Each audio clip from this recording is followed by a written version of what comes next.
पिछले कई दिनों से लगातार अरविंद केजरीवाल जब भी पब्लिक मीटिंग में जाते हैं तो पत्थर, कहीं पे लाठियां, कहीं पे पेट्रोल जैसे तरल पदार्थ फेंके जाते हैं, कहीं पे कोई ना कोई मैन हैंडलिंग की कोशिश की जाती है, गाड़ी के पास पहुंचकर हंगामा किया जाता है। लेकिन दिल्ली पुलिस जो है वो ना तो एफआईआर लिखती है, हम अगर नाम भी बता दें कि ये नाम है उनके, तो भी वो लिखते नहीं हैं, क्योंकि उनको ऊपर से डायरेक्शन है कि अरविंद केजरीवाल को फिजिकली हार्म करना है ताकि वो डर के बैठ जाए, वो प्रचार में ना निकले। और पंजाब पुलिस के पास बहुत एक ठोस सबूत थे, इनक्रेडिबल डाटा था, इनपुट थी कि दिल्ली में हमला हो सकता है, पंजाब में भी हो सकता है। तो पंजाब पुलिस ने अरविंद केजरीवाल जी को सिक्योरिटी दी।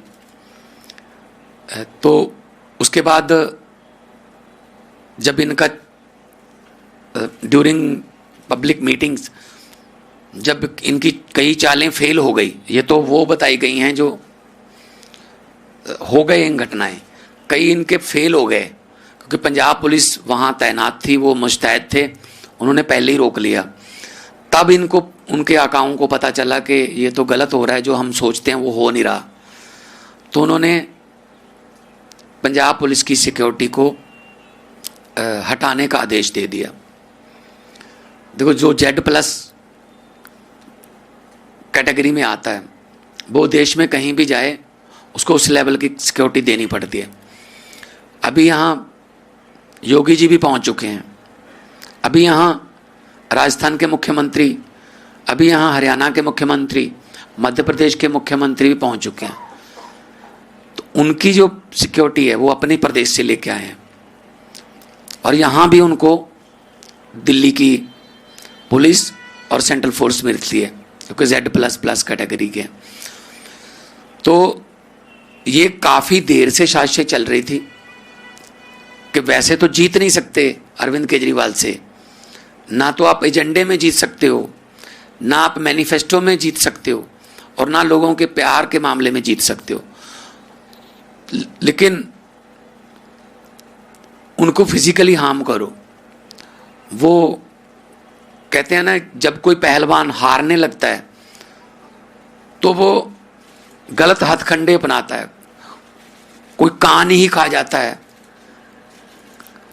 कोई कान काट लेता है, कोई पिंच करता है, कोई गर्दन नोचता है। ये वो वाले घटिया हथकंडों पे आ गए। आप एजेंडे में लड़िए ना, लोकतंत्र है, राजनीति अलग से है, लेकिन एक बंदे की जान आप लेने तक पहुंच चुके हो, ये तो बहुत ही घटिया बात है। तो हमने चिट्ठी लिखी है इलेक्शन कमीशन को कि जो अरविंद केजरीवाल जी की सिक्योरिटी है उसको रिस्टोर किया जाए, और ताकि इसी दिल्ली पुलिस की, जिसकी वागडोर जो है वो होम मिनिस्टर साहब के पास है, हमें नहीं यकीन है इस पे, हमें यकीन नहीं है। मैं आपको एक एग्जांपल देता हूँ। जब बंगाल में चुनाव हुए लोकल बॉडीज के, सरपंचों के, पंचायतों के, तो ममता बनर्जी ने मुझे फ़ोन किया, वहाँ की माननीय मुख्यमंत्री ने, कि जी हमें सेंट्रल फोर्सेस पर यकीन नहीं है जो इलेक्शन करवाएंगी, क्या हमें पंजाब पुलिस अलग से दे सकते हो? मैंने कहा जी आपको कितने चाहिए आप बता दीजिए। तो 5000 पंजाब पुलिस के हमारे फोर्सेस, अलग अलग अधिकारी, अलग अलग सिपाही हमने बंगाल भेजे। तो इन पर यकीन ही नहीं है जब किसी को कि ये घपला करवाते हैं, ये खुद ये मेरा इलेक्शन लूट के ले जाएंगे, उन्होंने ये यहाँ तक कहा था। तो पंजाब से बंगाल में इलेक्शन करवाने के लिए हमारी पुलिस गई। चलो हमने उसका रेंट लिया, हमने कोई ऐसा नहीं कि मुफ्त में भेजा, रेंट उनका लिया। अभी दिल्ली पुलिस भी कार्यकर्ता बन गई है बीजेपी की कि हमने इलेक्शन जितवाना हमारी जिम्मेदारी है उनकी, उनको आदेश आ गए हैं। अगर आपने फ्यूचर में तरक्की करनी है, अगर आपने बड़े अफसर बनना है, डीएम को संदेश आ गए हैं, आपको वहाँ ले जाएंगे, वहाँ ले जाएंगे, बस दिल्ली जितवा दीजिए एक बार। अरे भाई ऐसे जबरदस्ती आप कैसे दिल्ली जीत लोगे? 1.5 करोड़ से ज़्यादा लोग वोट करेंगे। पहले तो फर्जी वोटें बनवा के या फिर असली वोटें कटवा के कोशिश की, उसमें ज़्यादातर कामयाब नहीं हो सके। अब इस लेवल पर उतर आए हैं कि डंडे रोड़े चला रहे हैं। तो इसकी हम निंदा भी करते हैं, और सिक्योरिटी में किसी किस्म का लैप हो, ये बात हमने इलेक्शन कमीशन को लिखी है कि हमें फेयर ग्राउंड मिलना चाहिए। ये ना हो कि हमें सीधा कहा जा रहा है आप यहाँ पे गली में आओगे, आप पर पेट्रोल फेंका जाएगा, आप पर पत्थर आएंगे, आप पर डंडे लाठियाँ वाले बंदे खड़े हैं वहाँ पे, आप पहले जाके चेक करो। तो ये तो हमें फ्री एंड फेयर ग्राउंड नहीं मिल रहा। तो अगले 10 दिन प्रचार चलेगा, तो कम से कम 10 दिन के लिए इलेक्शन कमीशन को चाहिए कि वो रिस्टोर करें। मुख्यमंत्री जो दिल्ली के थे और हमारे नेशनल कन्वीनर हैं, नेशनल पार्टी के प्रधान हैं, नेशनल पार्टी के प्रधान हैं वो, तो उनको सिक्योरिटी देना फर्ज है। लेकिन जो सिक्योरिटी दे रहे हो, अगर उससे हम सेटिस्फाई नहीं है तो उसका अल्टरनेटिव वे हमें मिलना चाहिए। जी,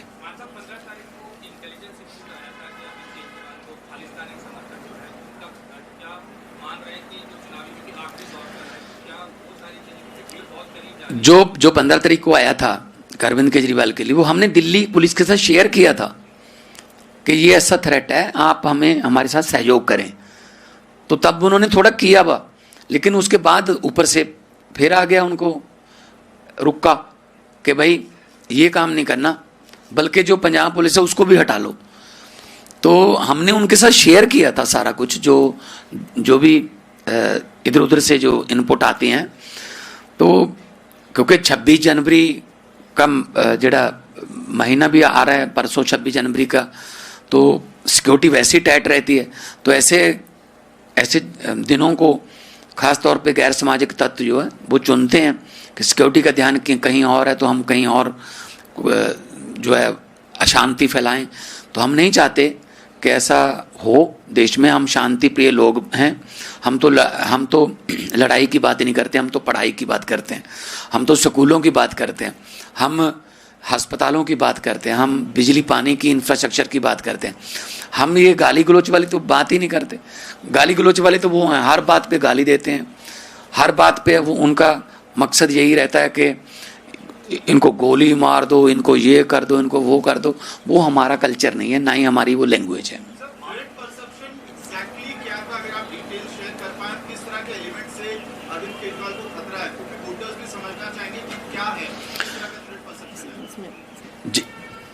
अरविंद केजरीवाल जी को खतरा भारतीय जनता पार्टी से है, अमित शाह जी से है। आप देख सकते हैं कि किस तरह से भारतीय जनता पार्टी के कार्यकर्ताओं और दिल्ली पुलिस की जुगलबंदी चल रही है। आप मुझे अभी तक बता दीजिए, हर इंसान ने देखा कि जिन व्यक्तियों ने नई दिल्ली में हमला किया अरविंद केजरीवाल जी पे, वो भारतीय जनता पार्टी के पदाधिकारी थे। जिन्होंने विकासपुरी में हमला किया वो भारतीय जनता पार्टी के पदाधिकारी थे। आज तक एक भी व्यक्ति की गिरफ्तारी नहीं हुई है अरविंद केजरीवाल जी के हमलों में। आज तक किसी पुलिस वाले में एक्शन नहीं हुआ है जो केजरीवाल जी की सिक्योरिटी में है और जिनकी प्रेजेंस में अरविंद केजरीवाल जी पे हमले हो गए। तो अगर अरविंद केजरीवाल जी की जान को खतरा है तो वो भारतीय जनता पार्टी से है, अमित शाह जी से है, उनकी दिल्ली पुलिस से है और उनके कार्यकर्ताओं से है।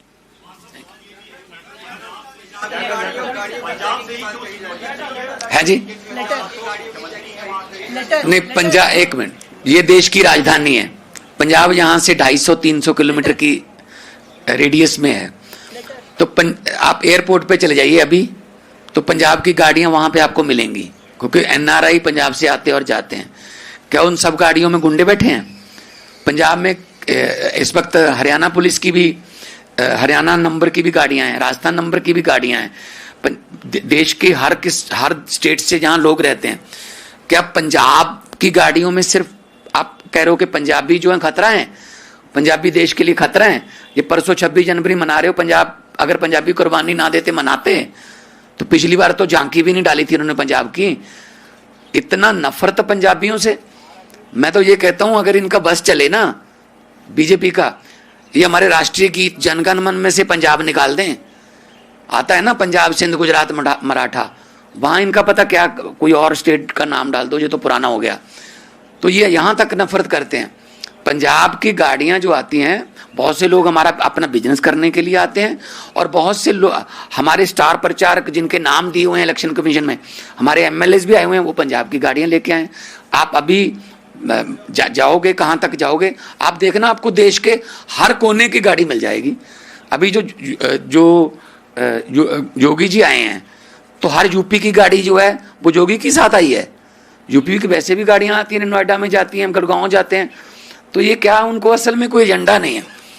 फर्क इतना है, बीजेपी के पास कोई एजेंडा नहीं है, और मैंने आधी से ज्यादा दिल्ली घूम ली है, कांग्रेस के पास कोई एजेंडा नहीं है। तो इनका कुछ नहीं है, और अरविंद केजरीवाल की सरकार बन रही है और प्रचंड बहुमत से बन रही है। यही बात इनसे बर्दाश्त नहीं हो रही।